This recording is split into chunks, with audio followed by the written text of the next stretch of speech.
Друзья, привет! Добрый вечер, точнее. Мы находимся на нашей студии в Ghetto Sport, и сегодня пойдет рассказ о прогибах. Дело в том, что не так давно я заглянул к нам на канал, посмотрел, что у нас там по просмотрам, по старым видео, и нашел, что мы по прогибам писали еще хрен знает когда Ghetto Sport находился в подвале на Транспортном переулке. Короче, я думаю, что пришло время обновить, тем более, что я там несу не совсем правильные вещи, я бы себе дал хорошего подзатыльника, если бы сейчас такое записал про прогибы. И мне пришла очень интересная идея. Не просто по очереди рассказать по всем прогибам, а зарисовать вам в виде таблицы, чтобы в голове у вновь пришедших сноубордистов в нашу большую семью прекрасно уложилась основная мысль, зачем нужны разные прогибы. И сейчас мы расскажем вам про все эти прогибы с точки зрения их маневренности и стабильности. И до того, как я перейду к написанию, я хочу сказать, что в данном случае разговор пойдет про стабильность на плоской доске. Почему это важно? Дело в том, что все доски, какие бы они ни были, делятся на два рода стабильности. Стабильность на плоскоче и стабильность на контах. Так вот, мы сегодня будем говорить именно про стабильность на плоскоче, когда у вас играет роль, где контактные пятна досок, то есть те места, которые держатся за склон, на который вы давите. Когда доска опускается в карвинговый поворот, ее прогиб уже не так сильно влияет на стабильность на контах. Так что сразу обозначимся, что мы сейчас будем говорить про стабильность на плоской доске. Итак, давайте в первую очередь нарисуем график. Вот здесь у нас будет стабильность. Вот в этом пункте она начинается. И она у нас идет в маневренность. Все наши прогибы будут лежать в плоскости двух вот этих понятий. И стабильность у нас выражается в виде кембера, а маневренность – рокер. Для тех, кто не в теме, кембер у нас выглядит вот так. Начинается отсюда, идет такой большой дугой. Я, конечно, утрирую сейчас понятие, да? Но вы должны понимать, что у нас кембер – это прогиб, у которого максимально удаленные друг от друга контактные пятна. Вот это место и это место называется контактными пятнами. И чем они дальше друг от друга, тем более стабильная доска. Когда мы говорим о прогибах рокер,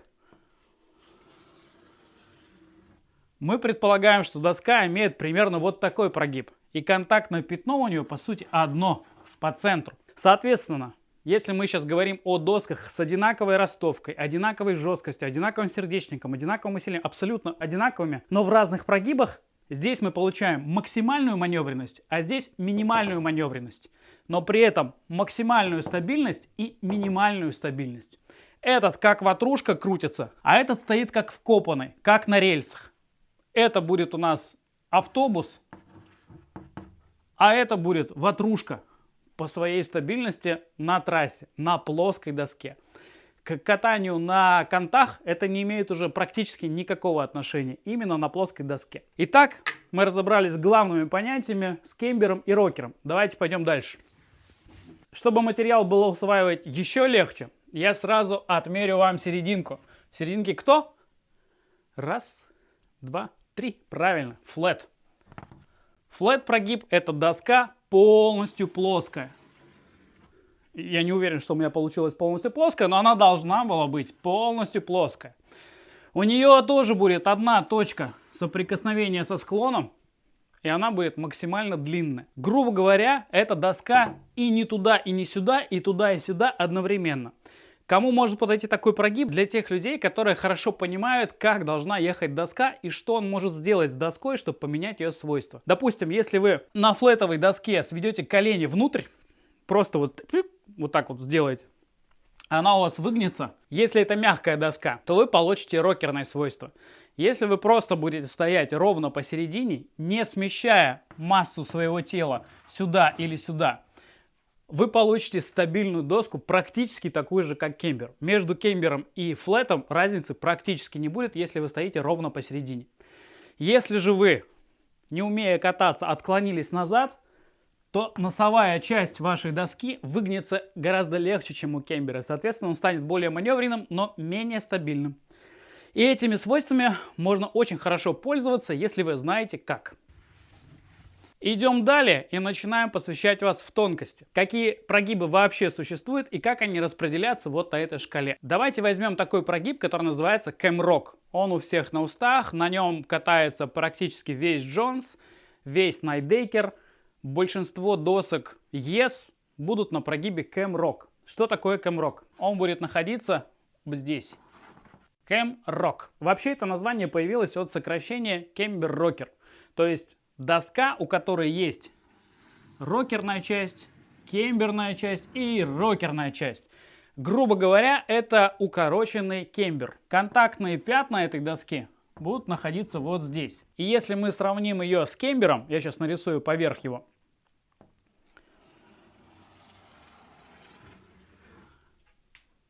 то разница между ними будет примерно вот такой. То есть вот на это расстояние эта доска будет более маневренной и менее стабильной, чем классический кембер.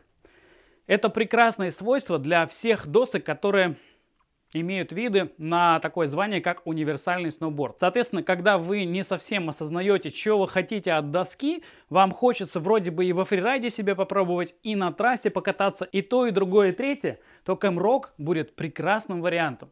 Это действительно весьма и весьма универсальный сноуборд, на котором можно попробовать очень многие вещи. И Camrock прекрасно попадает под определение гибридных прогибов.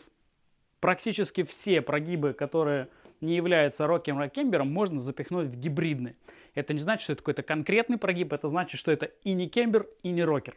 Итак, идем далее. Следующим ярчайшим прогибом, который тоже относится к семейству гибридных прогибов, является C2 прогиб. Но здесь появляется очень важное но, которое необходимо раскрыть для того, чтобы осознание смысла прогиба стало для вас кристально чистым. C2. В классическом его варианте, который разработала компания Liptech и GNU, я поставлю его вот сюда. C2. Почему он так называется? Потому что по классике он выглядит примерно так, как ласточка летящая. У него еще есть название Gullwing, также его знают как Flying V. И, допустим, у компании Nevesama он называется Classic Camber Rocker. Смысл всегда один. То, что у него есть два кембера.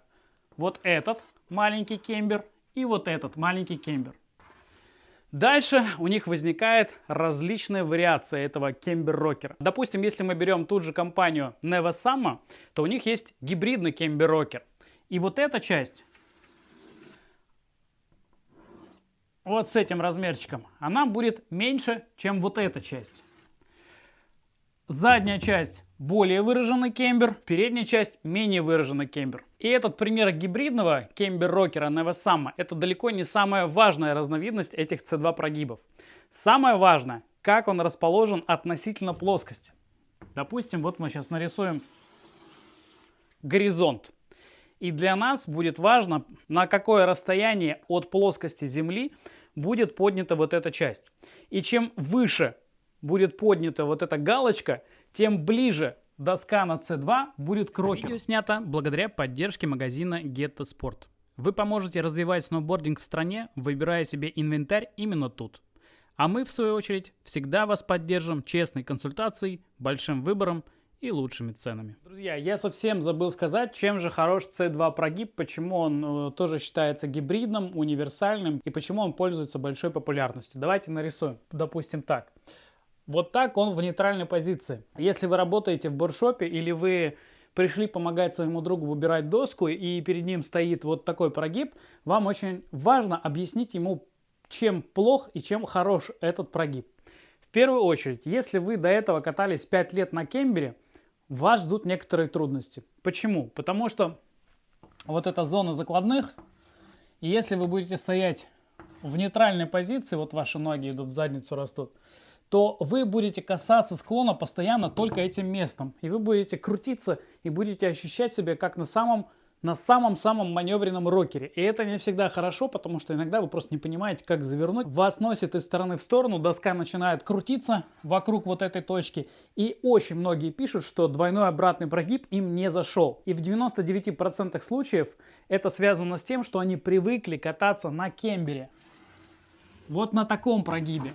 И там, когда вы стоите в нейтральной позиции, вы всегда чувствуете доску вот этими точками. Вы чувствуете стабильность, что все, вы встали, и никуда она не двигается, все четко. Так вот, чтобы кататься на C2 прогибе и чувствовать себя комфортно, вам нужно осознавать, что вам нужно перенести вес тела, опять же, я утрированно рисую, просто поймите, о чем говорю, что вам нужно перенести вес тела вот сюда, на переднюю ногу, направление движения вот в ту сторону. Если вы перенесете вес тела на переднюю ногу, у вас начнет работать передний кембер. И вот на этом кембере вы будете чувствовать себя относительно стабильно. И вы сможете спокойно входить в повороты, держать дуги. Доска не будет из-под вас выскальзывать. У вас все будет хорошо. Вам нужно просто перенести массу тела примерно 55%. А на задней ноге пусть останется 45% от вашего тела. Если у вас будет все 50 на 50, C2 прогиб вам скорее не понравится. А когда 45-55, вы будете чувствовать себя весьма и весьма комфортно. И вы будете забирать всю ту универсальность, которую может вам подарить эта доска. Если же вы не понимаете, что происходит у вас на сноуборде, вам никто не рассказал, что нельзя отклоняться на заднюю ногу. И если у вас вот поменяется, допустим, направление движения, и вы наоборот надавите на заднюю ногу, то доска станет очень слабо маневренной. Вы будете как будто на заднем колесе на мотоцикле ехать, рулем вроде крутите, а ничего не происходит. Вот так кататься на C2 нельзя. На кембере можно. Вы там не сильно почувствуете вот эту разницу между 5% там или там. На C2 нельзя. Если ваш нос поднимется вверх, и вот здесь вот нога будет просто болтаться в воздухе, вы не сможете нормально управлять доской. Так катаются только когда вы влетаете в внетрассовое катание. Если вы в пухлый снег летите, да, вам нужно отклониться на заднюю ногу на 55%. Нос приподнимается, и весь пухлый снег будет у вас проходить под доску, и вы будете плыть. Собственно, чем и хорош прогиб C2. В относительно маленькой ростовке вы можете спокойно влетать в пухлый снег, и она будет у вас всегда направлена наверх. Она не будет тонуть. Это и есть два основных свойства C2 прогибов. Это высокая маневренность. Вы можете крутиться во все стороны. Вероятность того, что вы выхватите конта, будет в 2 раза меньше, чем на полноценном кембере. Но при этом всплывает он намного лучше, чем тот же самый кембер или даже камрок. Потому что если вы посмотрите на камрок, у него за всплытие будет отвечать вот эта часть доски. А у вас за всплытие будет отвечать половина доски. То есть вот это будет ее нос. А у камрока всего лишь вот такой. И это очень большая разница. То есть камрок при одинаковых остальных характеристиках будет всплывать всегда хуже, чем C2. Но при этом камрок будет всегда стабильнее, чем C2, потому что это расстояние между двух точек будет намного длиннее. Я надеюсь, что это объяснение помогло вам ответить еще на несколько вопросов, которые у вас могут накопиться в голове. Допустим, есть прогиб, который называется FC2. FC2. Это будет тот же самый C2, но он будет весь в плоскости горизонта. Будет выглядеть примерно так. У него возникает 3 точки соприкосновения со склоном. Это делает его максимально близким по свойству к обычному флету, но при отклонении назад или вперед он не будет так легко приподниматься, как обычный флет. И еще у него есть один большой плюс. Так как ваши ноги, ваши крепления будут стоять вот в этих местах, вы меньше будете получать вибрации. То есть доски на прогибах Flat C2 очень стабильны, при этом в них не бьет в ноги, они будут у вас над склоном, и в них не бьет, как в обычный флет, потому что там пробивает прям молниеносно и точно в ногу. И, соответственно, на таких досках вы можете прекрасно гонять на высоких скоростях, они будут максимально стабильны. Но при этом, если вы залетаете в пухлый снег, вы можете чуть-чуть поднатянуть переднюю ногу, и тогда нос вашей доски будет стремиться вот к этому положению, в котором находится обычный C2. Таким образом, в нашей шкале разные типы C2 прогибов будут находиться в разных местах. Раз уж мы заговорили про лептехи и их прогибы, есть такой прогиб, который называется C3. И его место в этой шкале стабильность, маневренность будет примерно вот здесь. C3. Как выглядит прогиб C3? Собственно, вот в этом месте я был, мягко говоря, не совсем прав в предыдущем видео про прогибы. C3 будет выглядеть как обычный кембер. Давайте возьмем плоскость опять же. C3 будет выглядеть вот так. Идет отсюда. Здесь прожилка. И опять выходит сюда. Таким образом, у него возникает, как у обычного кембера, две точки соприкосновения. И в данном случае его стабильность будет практически таким же, как у обычного кембера. Ну вот максимально близко. Наверное, даже вот не здесь его можно рисовать, а прям вот рядышком с кембером. Вот здесь его место будет. Чем он будет отличаться от обычного кембера? Вот эта прожилка по центру доски будет позволять вам несколько легче прогибать его. И в данном случае, если вы будете прогибать это место, C3 будет очень сильно похож на C2. Соответственно, доска с таким прогибом будет весьма стабильна, но при этом у нее остается некоторая вероятность того, что, залетая в пухлый снег, у вас вот здесь доска прогнется и поднимется выше. И таким образом вы тоже будете иметь чуть больше свойств всплывания. И понимание вот этих аспектов будет очень важно для нас, когда мы перейдем к следующей теме и будем говорить о выборе сноуборда для фрирайда. Так что C3 это у нас максимально стабильный, но минимально маневренный гибридный прогиб, который вообще есть на рынке. Наверняка многие зрители вспомнят такой прогиб, как S-Rocker. S-Rocker это прогиб, который начинается отсюда и потом идет вот в такой вот огромный рокер. Это классический прогиб для фрирайдных досок. Ими пользуются практически все бренды, у которых сильная часть во фрирайде. Давайте возьмем для примера компанию Jones, которая абсолютно у всех на слуху. Практически вся фрирайдная когорта Джонса будет как раз на S-рокере. Тот же самый флагшип, Stratos, Mind Expander, все будут на этом прогибе. В когорте прогибов он будет стоять ровно там же, где и Camrock, в плане стабильности и маневренности. Мы сейчас не говорим про всплываемость, мы говорим только про стабильность и маневренность. Потому что по смыслу он ровно такой же, как и Camrock. Это укороченный кембер, но не просто укороченный, а он еще смещен назад. Таким образом, в нем считывается направленность. И в теории его можно называть как Directional Camrock. А твиновую доску можно называть Twin Camrock. Это будет, в принципе, правильно и логично. Есть еще другие названия. Допустим, Teaspoon. Teaspoon переводится с английского как чайная ложка. Ну, собственно, по форме данного прогиба сразу понятно, о чем идет речь. Вот если провести вот так, вот у вас, собственно, получится форма чайной ложки. Некоторые компании называют этот прогиб как Snake Rocker. Многие пугаются вот этого слова в названии прогиба. Snake Rocker или Teaspoon Rocker или S-Rocker.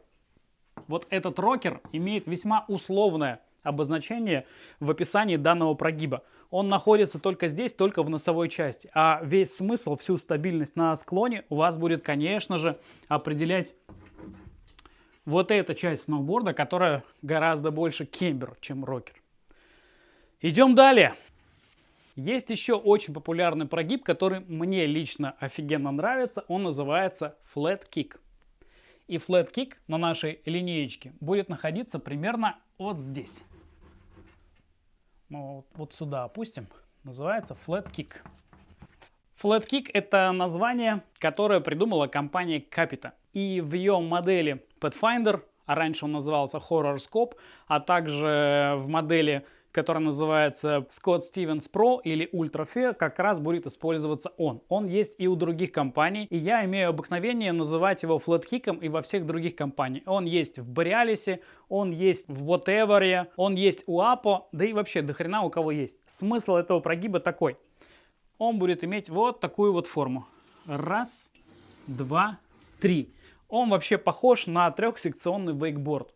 Очень простой, очень понятный. В отличие от кембера, давайте опять же профиль кембера нарисую,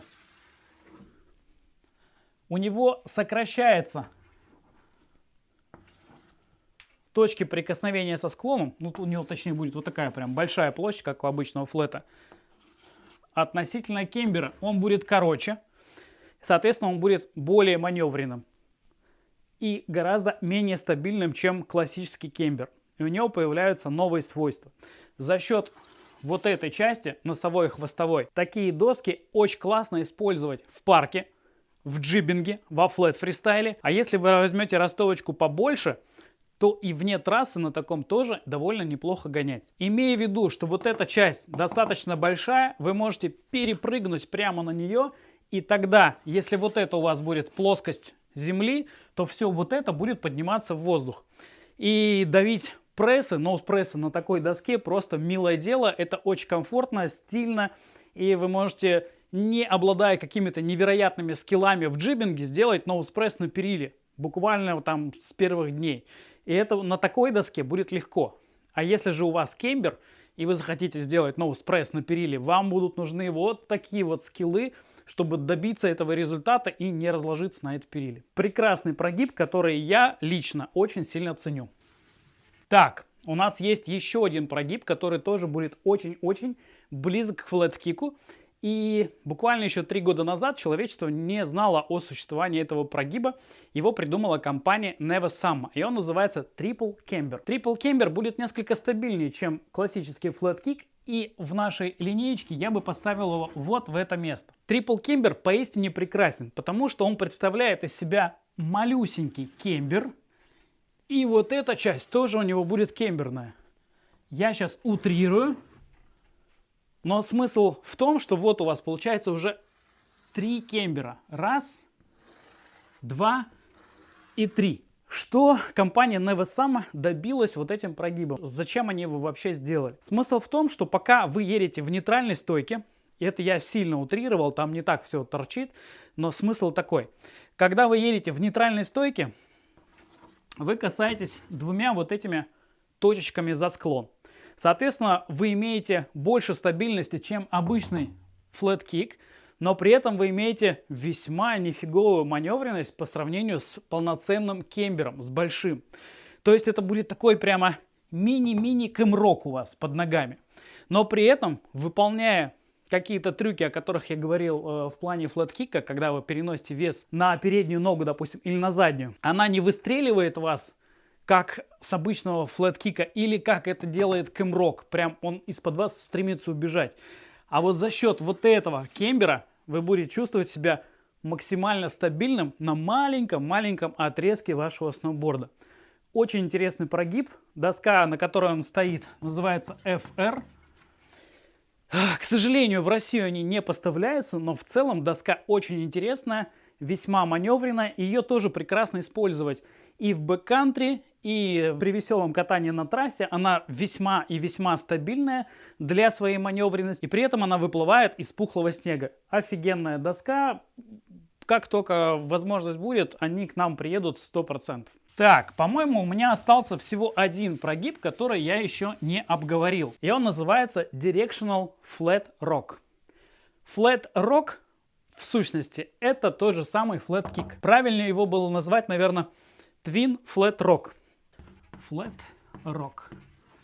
И по аналогии вот с этим кембером, он тоже может быть твиновым, а может быть направленным. И чаще всего мы говорим о флэт-роках в моменты, когда описываем доску для фрирайда с очень-очень высокой степенью всплываемости. И самый яркий пример такой доски, который всплывает у меня в голове, это Jones Storm Chaser. Выглядит он примерно вот так. Плоский и такой, рокер у него уходит в нос. Ладно, не такой большой. Вот так. С маленьким загибом здесь и еще с загибом вот здесь.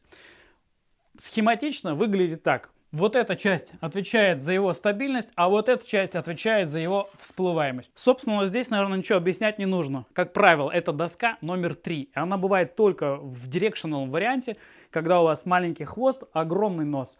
Нужна только для того, чтобы гонять по очень пухлому снегу, не проваливаться абсолютно нигде, всплывать с самой маленькой скорости. Это лучшее описание доски номер 3. То есть той доски, которую вы берете только под самый лютый прогноз, когда у вас передоз по паудеру и когда вам нужно что-то, чтобы хоть как-то выплывать на трассу. Все остальные универсалы, все остальные прогибы будут крайне хреново выплывать из такого снега, а Flat Rock или чистый рокер будет справляться с таким наилучшим образом. Друзья, по-моему, это вся наша табличка по прогибам. Если у вас остались какие-то вопросы по другим прогибам, спрашивайте прямо в комментариях. Буду по мере возможности отвечать на них непосредственно под этим видосом. Все, спасибо. Увидимся позже. Постскриптум. Друзья, если вы хотите еще подобных видео, которое больше объясняет логику подбора досок и вообще почему советуется именно та или другая доска, обязательно напишите об этом в комментариях. Если я увижу много таких сообщений, соответственно, я вынесу эту тему выше и, возможно, сделаю ее несколько быстрее. Вот. А за сим все, прощаюсь. Чтобы уравновесить, может быть, наше видео, я там говорил что-то давеча, может быть, слово кринж нужно вставить.